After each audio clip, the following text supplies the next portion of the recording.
Hello friends, welcome to my சமையல்.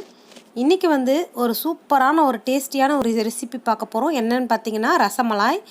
கடையில் விற்கிற மாதிரி அதே டேஸ்ட்டோட நல்லா சாஃப்டாக ரசமலாய் நம்ம செய்ய போகிறோம்.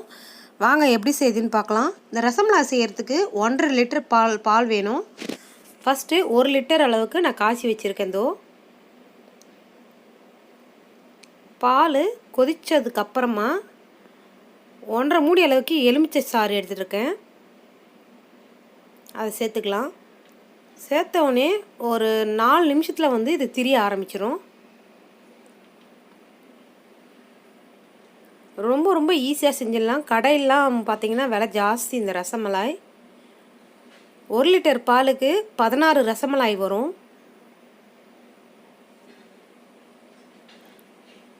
பால் இப்போ தெரிய ஆரம்பிக்குது.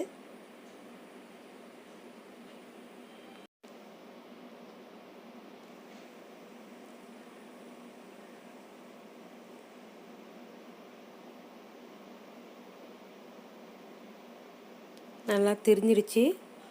இப்போ ஸ்டவ் ஆஃப் பண்ணிடலாம்.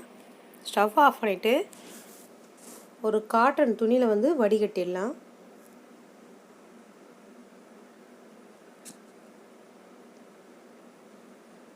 இதில் கொஞ்சம் பச்சை தண்ணி ஊற்றி நல்லா மிக்ஸ் பண்ணி விட்டுக்கலாம். ஏன்னா எலுமிச்சை சாறு ஃப்ளேவர் அடிக்காமல் இருக்கும். ஒரு 2-3 தடவை தண்ணி ஊற்றி இந்த மாதிரி அலசிக்கலாம்.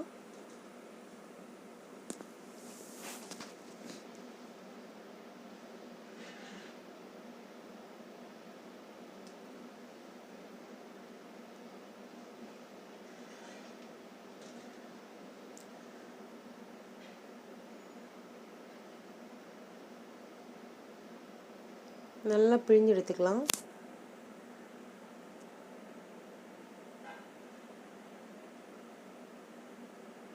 இது அப்படியே ஒரு 1/2 hour வச்சிடலாம்.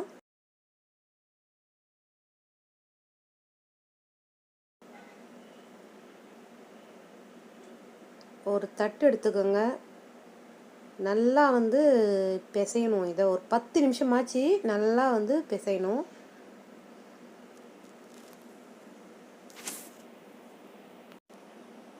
நல்லா இந்த மாதிரி அழுத்தி அழுத்தி பிசைஞ்சுக்குங்க.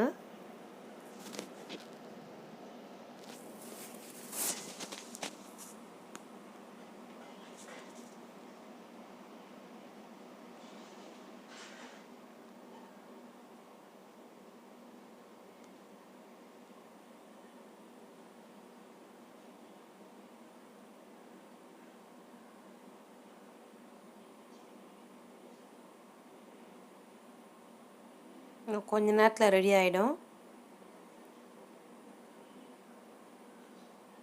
சூப்பராக ரெடி ஆகிடுச்சு. இப்போ இதில் சின்ன சின்ன பால்ஸாக எடுத்து உருட்டிக்கலாம். உள்ளங்கையில் வச்சு நல்லா உருட்டி எடுத்துக்கோங்க.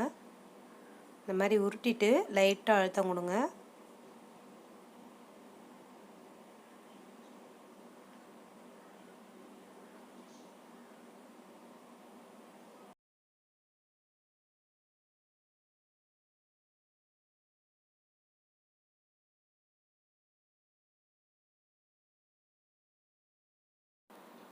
அதே மாதிரி எல்லா உருண்டைகளையும் ஊற்றி எடுத்துக்கோங்க.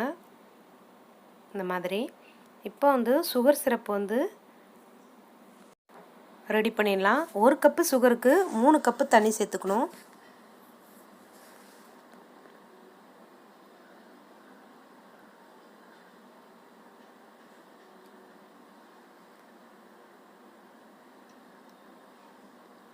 மூணு கப்பு தண்ணி சேர்த்தாச்சு. இப்போ கரண்டி எடுத்து நல்லா மிக்ஸ் பண்ணி விட்டுக்கலாம்.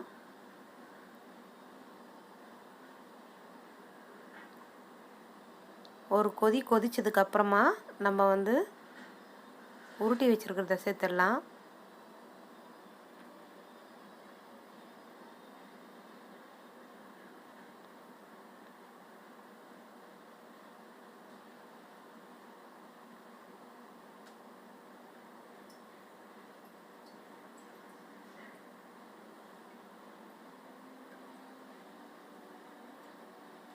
எல்லாத்தையும் எல்லாத்தையும் சேர்த்தாச்சு. இப்போ ஒரு தட்டு போட்டு மூடி வச்சுட்டேன். அது ஒரு 15 நிமிஷம் 20 நிமிஷம் கொதிக்கட்டும். அதுக்குள்ளவே வந்து நம்ம பால் வந்து நல்லா திக்காக காய்ச்சிக்கலாம்.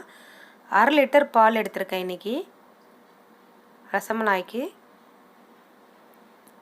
இது நல்லா வந்து கொஞ்சம் சுண்டாக காய்ச்சணும். ரொம்ப திக்காக தேவையில்லை, கொஞ்சம் திக்கானா போதும். இது கொதிக்கட்டும். ரசமலாய் நம்ம பார்க்கலாம். நல்லா வந்து நம்ம ஏற்கனவே போட்டதை விட எவ்வளோ பெருசு பெருசாக வந்திருக்குன்னு பாருங்கள். இப்போ வந்து அப்படியே இதை மூடி வச்சிடலாம். நம்ம பால் கொஞ்சம் நல்லா ஓரளவுக்கு திக்காயிடுச்சு. இப்போ வந்து ஒரு 1/4 கப்பு வந்து நான் வந்து ஆச்சி பாதாம் மிக்ஸ் சேர்க்குறேன். பாதாம் மிக்ஸே வந்து கொஞ்சம் ஸ்வீட்டாக இருக்கும். அதனால் வந்து நான் 1/4 கப் அளவு சர்க்கரை சேர்த்துக்கிறேன். இப்போது நீங்கள் குங்குமப்பூ போடுறதா இருந்தால் சர்க்கரை வந்து கொஞ்சம் ஜாஸ்தி பண்ணிக்கோங்க. ஒரு 2 டீஸ்பூன் எக்ஸ்ட்ராவே போட்டுக்கோங்க. நான் வந்து எல்லாருமே செய்கிற மாதிரி செஞ்சு காமிக்கிறேன் உங்களுக்கு. யார் வேணாலும் வந்து இந்த ரசமலாய் ஈஸியாக வீட்டிலையே செஞ்சிடலாம். குங்குமப்பூ போடலனாலும் உங்களுக்கு ஃப்ளேவர் வந்து உங்களுக்கு அதே டேஸ்ட்டில் கிடைக்கும் பாதாம் மிக்ஸ் சேர்க்குறதுனால. நான் இப்போ பாலில் பாதாம் முந்திரிலாம் சேர்த்துட்டேன். இப்போ வந்து ரசமலாயை இந்த மாதிரி வந்து லைட்டாக அழுத்தம் கொடுத்துக்கோங்க.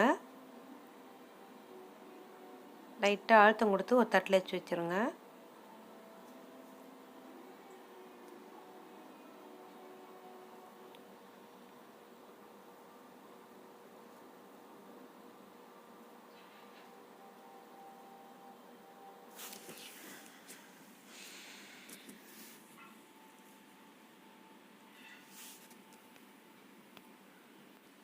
இதே மாதிரி எல்லாத்தையும் வந்து இந்த மாதிரி வந்து பிழிஞ்சு எடுத்துக்கலாம்.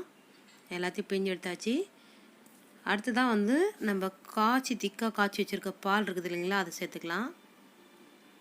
பாதாம், பிஸ்தா, முந்திரி எது வேணாலும் நீங்கள் சேர்த்துக்கலாம். வாயில் கடிப்படும் போது ரொம்ப டேஸ்டியாக இருக்கும். நான் ஒரு 6 பாதாம் 6 முந்திரி தான் சேர்த்துருக்கேன். பால் ஊற்றி கொஞ்சம் ஆறுனதுக்கப்புறமா ஃப்ரிட்ஜில் ஒரு 5 ஹவர் வச்சு சாப்பிட்டிங்கன்னா ரொம்ப ரொம்ப சாஃப்டாக டேஸ்ட்டாக இருக்கும். நான் இது ஃப்ரிட்ஜில் வச்சிட போகிறேன் ஆறிட்டதுக்கப்புறமா. அவ்வளோதான், சூப்பரான ரசமலாய் ரெடி ஆகிடுச்சு. ரொம்ப கம்மி செலவுலேயே வந்து நீங்கள் ஈஸியாக செஞ்சிடலாம்.